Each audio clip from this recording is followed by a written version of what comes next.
there was a strange silence where chaos and confusion used to sit. And you're so used to operating in that survival mode that when it's finally over, you don't really know what to do with your energy.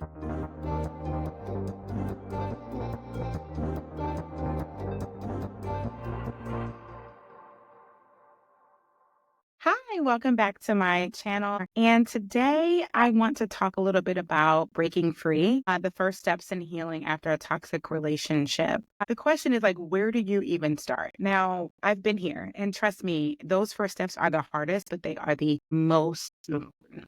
The first thing I want you to think about is, for me, when I left my relationship, I felt lost. There was a strange, silence where chaos and confusion used to sit, and you're so used to operating in that survival mode that when it's finally over, you don't really know what to do with your energy. You don't really know what to do with yourself. It's like living in a house that was always on fire, and once the flames are gone, you don't even know how to feel safe in the quiet.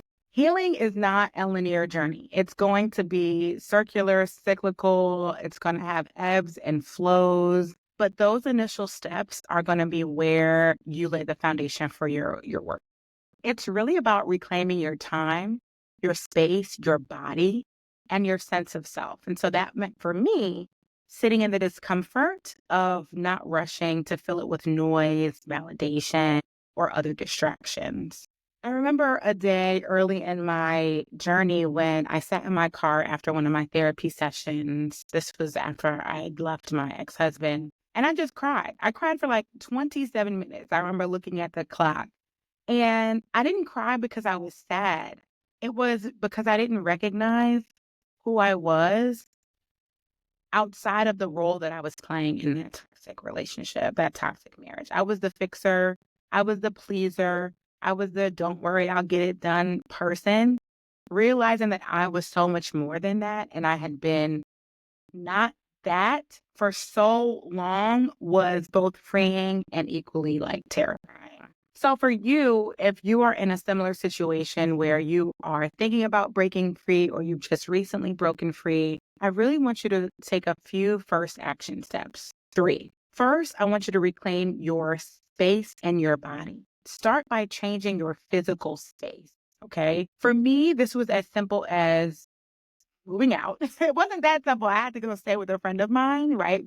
My ex-husband and we owned a home together and he refused to leave. And so I felt safer leaving because he didn't know where I was to this day. And I went and stayed at my girlfriend's condo, okay, safely. And he didn't know where I was. Now, that could be something for you, like rearranging your bedroom, buying a new set of sheets that no one else has ever slept on, okay? Something that made you feel like it was reclaiming your space and reclaiming your body. The second thing was small acts of self-care. So forget the forget the grand gestures for now, but self-care in the early stages is really about listening to what your mind and your body need. Typically that means rest, taking a walk. I used to do voice memos. I would just talk to myself, girl. Like you could journal if you want to write.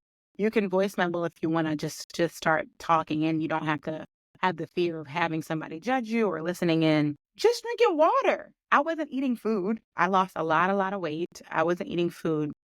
And then the last thing is reaching out selectively. So I really need you to find 1 or 2 safe people. Safe is the key word. 1 or 2 safe people that can be your sounding board, people that your body feels ease and rest with.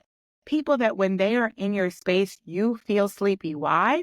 Because that means your body feels safe around them, that you can rest around them. You can nap around them. In a crowd, you just need to feel safe. You don't need to have to sit and talk, but just someone that you can have safely in your space. So remember, a couple of those first steps are really yours to define. I'm here to help you kind of build a framework and a guideline to what that could be for you. But I really want you to embrace the discomfort. Okay. It's tempting to fill the empty space with, going out, partying, trying to distract yourself from thoughts. But I really want you to know that growth comes from sitting in that discomfort at first. Second, really set some small realistic goals. Don't plan to find yourself and heal overnight. Shit. Don't plan to find and heal yourself in 6 months. It may not happen in that way. Set achievable goals. Okay. Small, achievable goals, whether that's doing a new morning or nightly routine. And then forgive yourself for relapses. Forgive yourself for relapses. Healing is not about getting it 100% right all the time. Okay. There's going to be days when you lash out. There's going to be days when you feel strong. There's going to be days when you feel weak. Okay. All of those are okay. So, what was some of the first things for you guys that you did after you left a toxic relationship? Let's heal one another in the comments. Let's share that. That made you feel like you were making good strides to becoming you again.